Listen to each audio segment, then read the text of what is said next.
Hey guys, welcome to this week's episode of the Procrasticast. This week we're going to be talking about free-to-play games and whether or not they're good for the industry.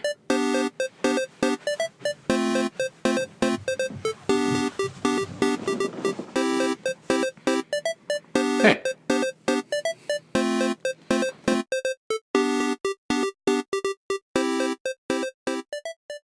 Hey, welcome to the Procrasticast. So free-to-play games. What are your thoughts on free-to-play games? They suck. That's I'm really Alex. blunt. I'm Alex. I'm Jerod. I guess we should tell them. We do this every week. At Alex H on Twitter. At AlphaDude21 on everything. Free to play games. Free to play games. Yeah, so I don't really play many free-to-play games. Well, define a free to play game. A game that game with microtransactions that is released as free to, like, a lot of iOS games are free to play. Yeah, a lot of mobile games are. Yeah, so games that are free initially. Yes, not given as So free. we say so free to play games. Are they good for the industry? Well, no. I mean, yes and no. Yes and no. Money wise, yes, because they're free initially, so it's easier for a kid to. It's an easier point of entry for people. I want to say it's like mainly geared towards kids, right? And then actually, for a lot of people, I don't know, because you got like Dota has a huge demo, and League of Legends and Heroes of the Storm, the MOBAs that are free to play. So those games are free to play, but they're not really pay to win. They're not pay to win, no. So pay to win, I don't agree with. Oh, and Dota is not free to play. You have to pay for Dota. Oh, is there? Dota is like League of Legends is free. I think Dota. Heroes will be free, but you have to pay for your characters and stuff like that. Outside of the weekly rotation. I think depending on what kind of free to play game. I mean, I like the idea of microtransactions because it keeps the game free to play for those types of games, like MOBAs, for example. So League of Legends and I'm okay with that. I'm okay with having to pay. I know there are stim packs you can buy in that game. I'm not. At least in Heroes of the Storm, where you get more experience. Yeah, you get more experience, which kind of, in a sense, can push you to be better. Yeah, because you are getting your characters. Yeah, you're getting there faster. You get in there faster. Yeah. It's not something somebody else couldn't do because they're not paying. Yeah. Well, actually, no. Sorry, I'm good. So here is a good example because you can earn those rewards, but you're moving at a slower pace. Mm-hmm. So I like the idea of maybe cosmetic items and whatnot, and otherwise you unlock these characters by playing. You actually get pretty well rounded if you play the game as without paying a dime, right? Mm-hmm. And I like that. I'm okay with that. But when it gets to pay to win, like Clash of Clans, that kind of thing, and in a lot of mobile games, or pay to get ahead, which I'm kind of. You kind of paying to get ahead, I guess, in everything we just mentioned with Heroes. Yeah, but I mean, there's games that are. It's different. You get a little bit of a boost in a game like Heroes, but in a game like Clash of Clans or Boom Beach, you're paying to make a significant jump. Yeah. You know what? It's different. In principle, I don't like it. I don't like it at all. But if the game is fun, if the game is fun for you, then why not? You're paying you're paying. If you get that endorphin release through spending money, all your money, a lot of money on on some digital creatures, or to play that game a little longer, then power to you. I don't like it. Yeah, but I mean, one thing that it's lazy to me. It's a lazy. If you're developing a game, let's just make it. Let's go with that model because it makes us the most money. It takes no work, and I don't want to, because I've never developed a game like that. But it just seems so it's such a cookie cutter it's such a cookie cutter way to build a game. You know what I mean? Like, there's so many goddamn games like that online. There's so many goddamn games like that. They're all ripoffs of other. Exactly. Which sucks. I played. What was the one I played most recently? And they suckered me and they got me. It was a Simpsons Tapped Out. Yep. I played this.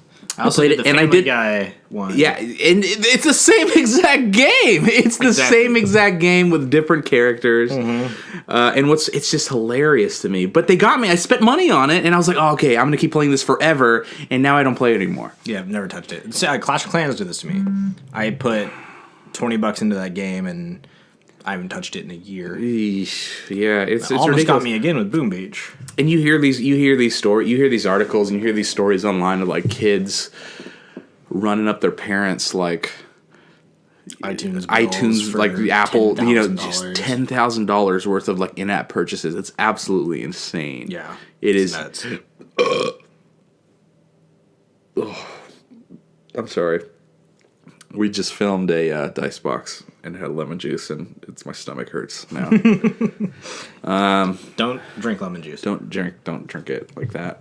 But I do think free to play games do have some benefit to the industry as a whole, because it gives a company like the ability to release a game, and like they're able to kind of throw out ideas that you wouldn't necessarily see otherwise, which is pushing other developers that would go the traditional method into needing to kind of change things up. So I think I don't want to see it too much. Like, I'm kind of sick and tired of like all the free to play games that are coming out, and that's what I'm afraid of, is that we do see it too much to the point where it gets to like everybody is that's the type of game that everybody is developing, or like every company is developing because it works. You play, and then that's all the shit we get. That's all the game. And I'm so afraid that that's going to happen. I remember, I think this was last year, like Forza came out, and you paid $60 for the game. Did you hear about this? I think so. You paid for the game. You paid for the game, and then to unlock tracks and like to do all this shit to get cars, you had to pay money in game, and it got a ton. It got a ton of backlash, and just the internet just destroyed. I don't know who makes Forza, but I think it was Forza. But it was a game like that. And I couldn't believe it. Like I don't want to see that in the future. Like I'm afraid that is what gaming's going to come to. Yeah, so I don't want to see a $60 game come out and have the exact same mechanics of a free to play, where there's all this extra stuff to do. Like you can't move forward in the game because you either need to wait, or you need to wait a long time, or you need to pay. They definitely need to be separate. Like, I don't like games, even like World of Warcraft are starting to implement these monetary boosts, like purchasing a level 90 character. Which is, it's just so. I mean, you still have to level them up, but I'm biased towards that because I play a lot of World of Warcraft. Yeah, but you get the way through it. Yeah, that's without true. Doing anything, spending money. A lot of that is, I think, geared towards retention, though. So it's I guess it'll bring people in, but I know it's a lot of it's retention for a lot of people that are already playing the game that don't want to level a character up from 0 to if they want to play another character because they're sick and tired of playing the character they've been playing for years, they don't want to have to go through that grind again. But I mean, I hear exactly what you're saying. I generally don't like it. I kind of miss when it used to be, you just play a game, and it didn't even necessarily have to be online, but you just played a game, and then it was just, that was it. You know what I mean? Like no DLC or anything like that you had to worry about later. And you buy the game as it is, and you're done. Until you get your next game. Which I definitely do miss. Like, there are games that I'll get DLC for, but like I would rather not buy DLC. Yeah, I mean, to be completely honest, and this might be just me getting older, I don't have that same like excitement that I did when I was when I was younger, when games came out. And I think that because of the way that these games have been coming out, I think that might have something to do with it. Yeah, there's so many games coming out, and especially like if we think of like mobile. Yeah, there's so many bad games coming thousands out. of new games coming out on iOS. Oh yeah, like daily it seems like. So there's just like this flood in the market, and everyone's like talking about like game industry has always been going down, but like this generation of games is so big and so popular that like it's only going to get more games out. So like you're going to see these free to play games. They seem to be pushing to the forefront for what people want. Yeah.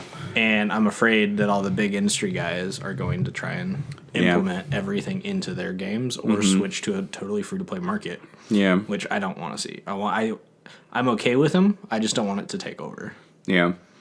And you know, that's where I think I admire, and that's why I like Nintendo so much, is that they make their own games, so they release a ton of their platform, their entire platform is built off of their first party games. Yeah, and they give you these like hearty meat and potatoes kind of game, and without the need for DLC, which they're starting to do now. But I feel like the DLC that they come out with is very complimentary, so you don't have to. Yeah, it's like characters and and a couple like they're starting to like, I know Nintendo's always like really slow to to adapt to whatever is going on like in the market, to where they're starting to like the DLC that they are coming out with, it's not free, you just have to start to pay for it, like Mario Kart is one of them, and they bought that company, or they acquired that company that where they'll start making mobile stuff, and I have a feeling that the mobile games that they're going to start creating are free to play.